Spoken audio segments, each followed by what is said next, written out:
Welcome back, guys. Welcome back, Football Roundup family. We are back. This is our first video back, and we want to say big up to everybody. Football Roundup is back. As you can see, the regular crew is here, and we're gonna get the football talk. So before we go any further, just hit the subscribe button, turn on your post notification, and if you like this video from the description already, just click the like button. You see me? We have Tavin and Marshall here as always. You see me? So we could just get So we could just get now the football talk as it stands. So as you know, the Premier League start back. It's back. Yeah. Premier League and is all back. the eyes are on the Premier League right now because we have a host of new signings, and everybody wants to see what the Premier League clubs have to offer this season. And we can start it off by talking about the champions, Liverpool. They kind of had a shaky start at first with Leeds giving them a real fight in their first match. 4-3. That match ended 4-3 as Marshall said.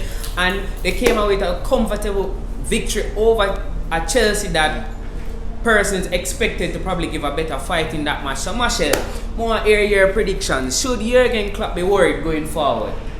I think with the recent signings of Thiago and Diego Jota, is him giving Manchester City a run for their money, with more rotation in the side. So I think Liverpool should be alright. But for my prediction still, we'll go into that later still, but I have them coming down second behind Manchester City. Don't know. And as you guys can see, Marshall is a Man City fan. I'm proud Man City fan. You know that that prediction might not be all that correct because of his allegiance to Manchester City. Whatever but, they say. But yeah. But let's really speak about Chelsea, because in that 2-0 loss against Liverpool, Chelsea was by far lackluster. They never come prepared for the match. Should Frank come under a lot of scrutiny for that? Tavin, what do you think? Should Frank be blamed for that loss solely because based on the formation that he started, it didn't really look like Chelsea really came to play? I mean, with the whole selection of the squad, Frank, I think he misblamed Han. A lot of persons that were in the start 11, I think should be on the bench as an impact player. I think him blundered that one. But then again, you can't really have him at hand because although the one only signing came in, I think Chilwell was still out. So you had to use, I think, Emerson. Alonso. Sorry, Alonso. Them two no good. So I don't know them different. So yeah, with him and him squad selection, I think my game time. Not only that too, but time, not only that, but because I realized that he's starting to play Kai Havertz out of position Yeah, because that too. Pulisic Yeah, is that's what out. I'm saying. And then also, Ziyech Ziyech is also out. Exactly. You see me? Ziyech. And also, I don't think Chelsea really playing that badly until Christensen got the red card. You see me? So that's like a big thing in the game. Joe. Yeah, so with Thiago coming in, I think they should be more stability. They have some stability at the back. So, yeah.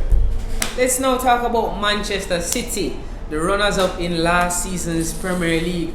Their first match was against Wolves, and they came away with a 3-1 victory. They were very dominating in the first half, but the second half, Wolves did come to fight.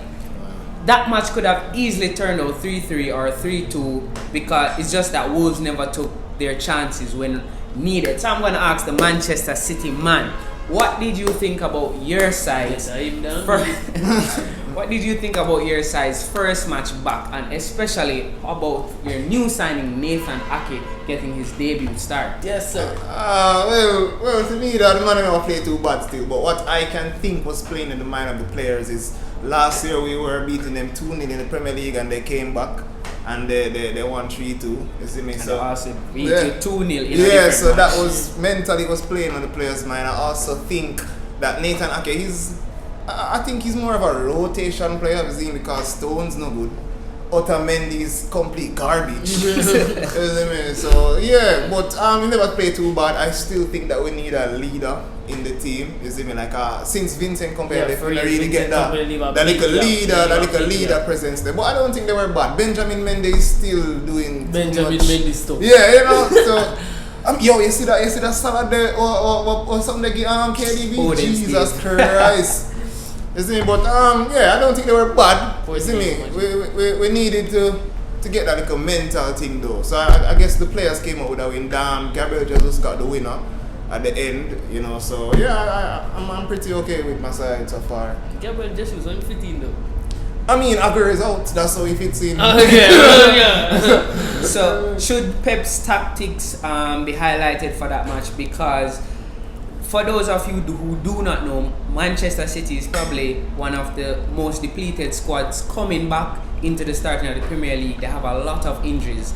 There's been a lot of players being out, and I think today we got an announcement that Gabriel Jesus will be out for some weeks. So is Pep's tactical brilliance to be highlighted for that match, David, against Wolves? Even though they didn't play as good, but they were still able to come off with a win with a fairly depleted squad.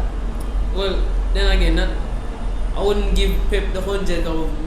I always remember that Manchester City is a team, it's a steady engine. All it wants sometimes is just the oil. Just like Liverpool right now. Liverpool flowing in oil. But once Man City gets we have the oil still, you know, shake man, sir, oil.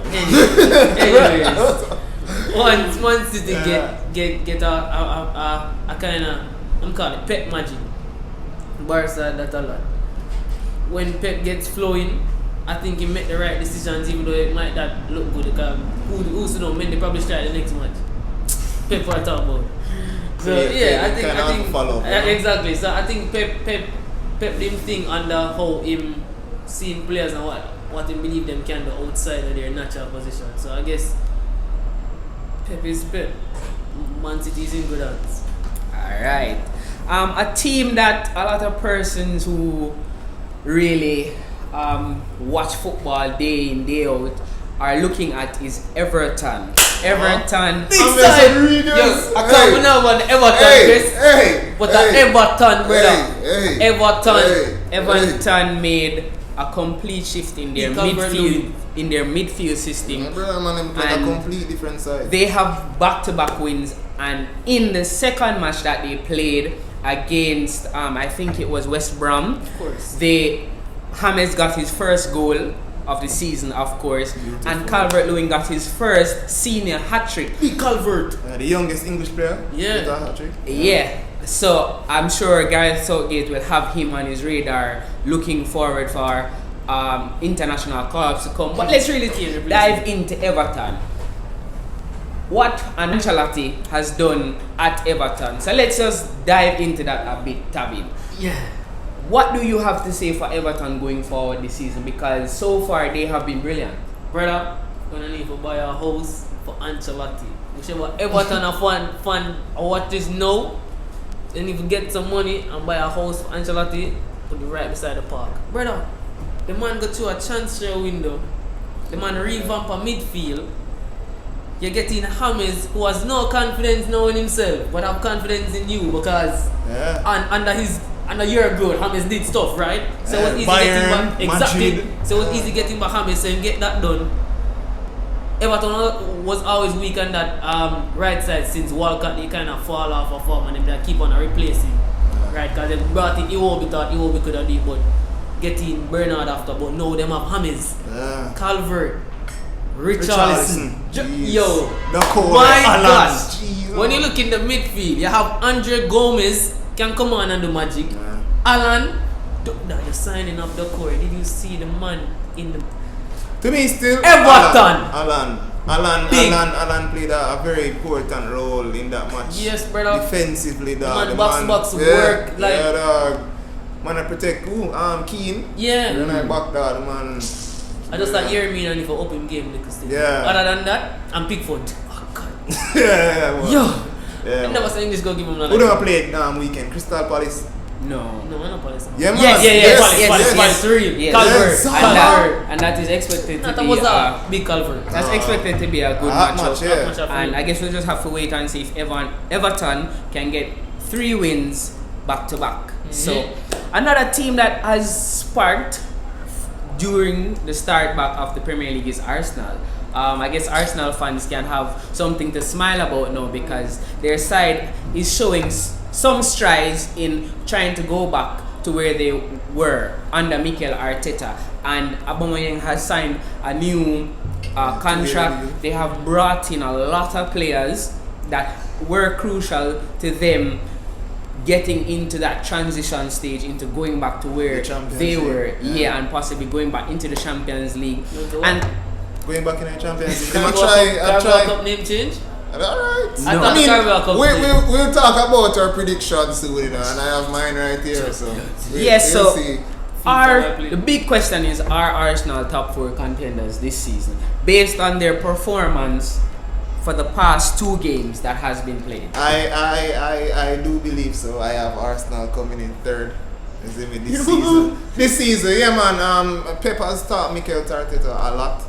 You see me, and then especially with that new signing of Gabriel in the back line, I think his name David Luiz looks even better. David Luiz. It look better beside Gabriel, you know, Brazilian connection right there. So you see me. So I think they should be fine. Willian, you have playing Willian now on the wing. You have Pepe to come off the bench. You have Nketiah who's been scoring crucial goals for them in the last minute. You see me. So they're having that little winning factor about them dogs. I really believe that Arsenal, I think they'll have a good season. You have Aubameyang starting a new deal. The players them feel good, brother. Lacazette has scored goals, brother. We're talking about how Lacazette was moving to Juventus. That was a rumor there, but the man feel more confidence. I do believe that under Mikel Arteta, I think Arsenal will place in the Champions League this season. If not, they will have to win the Europa League and then they'll go to the Champions League. But Alright. I believe so. So we see Arsenal making strides. So Arsenal fans, you have something to look forward to after years of disappointment. You guys got 2 trophies last season, so let's see what you guys will do this season. Check back up And the last 20 games. the last team we're going to be really assessing right now is Manchester United. Can I leave? Can I leave? Can I leave? Can I leave? We can leave. Go. Manchester It's United disgusting. had a shaky start It's to disgusting. their Premier League run and to this season. A season that should be really them taking strides to going back to being the biggest club in the world that a lot of persons think they are and that their history has shown. So I'm going to let the Manchester United man talk. Tavin Johnson. Let's go. Yes, sir. Should Manchester United be perturbed by that loss? Should it really affect them that much? Yes, it was a sluggish start. The defending was poor throughout the match.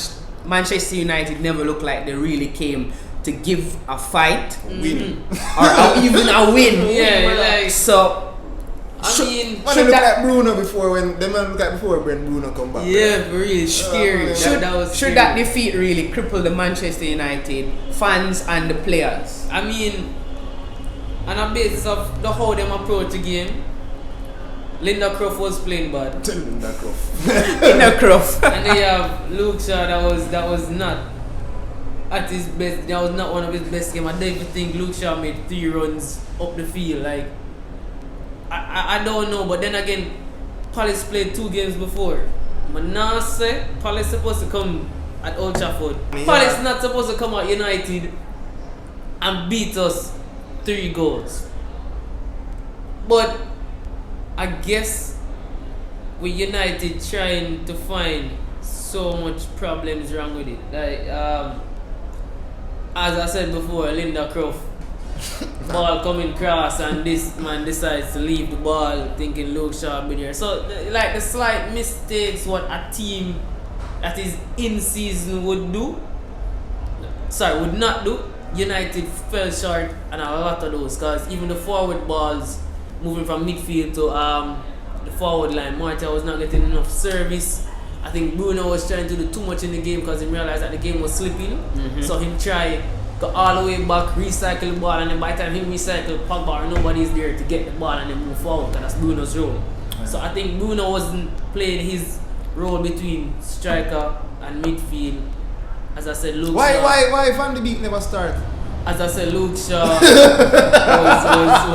was no. But honestly, Van de Beek, I don't blame Ole for not starting him. One, Van de Beek just come. I mean, when Bruno came, it was That strict. was different. That He is was Bruno. strict. We never have a number 10. We never have that player to link midfield. I think and Van de Beek should have started. I believe if he had started. I mean, alright. So like him come on and score, that give Ole thought no. Cause one, either Pogba have a job, or you make him work with Pogba. I think they should play 4-4-2. Matic right behind the three of them. I mean, Bruno. that would make sense. If you have the back four, Matic or Scott, then you have Bruno, Van de Beek.